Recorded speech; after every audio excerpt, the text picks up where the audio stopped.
પાનોલી પોલીસે મળેલ બાતમીના આધારે ઉટિયાદરા ગામમાં દરોડા પાડી 2.80 લાખનો વિદેશી દારૂ ઝડપી પાડી બુટલેગરને વોન્ટેડ જાહેર કરી ઝડપી પાડવાની કવાયત હાથ ધરી છે.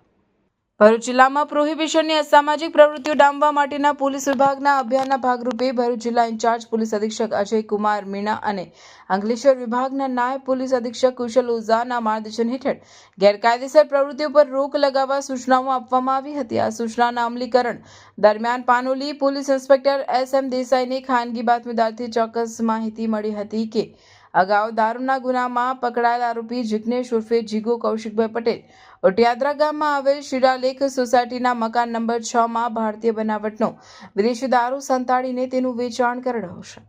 મળેલ બાતમીના આધારે પાનોલી પોલીસની ટીમે બાતમીવાળી જગ્યાએ દરોડો પાડ્યો હતો. આ સર્ચ ઓપરેશન દરમિયાન મકાનમાંથી ભારતીય બનાવટની ઇંગ્લિશ દારૂની જુદી જુદી બ્રાન્ડની નાની મોટી કાચની બોટલો તેમજ બિયરના ટીન મળી આવ્યા હતા. પોલીસે 2,80,800ની કિંમતના કુલ 604 નંગ બોટલ અને ટીન જપ્ત કરી. આ મામલે પોલીસે જિગ્નેશ ઉર્ફે જીગો કૌશિકભાઈ પટેલ ને વોન્ટેડ જાહેર કરી પ્રોહિબિશન એક્ટ મુજબ કાયદેસરની કાર્યવાહી હાથ ધરી છે.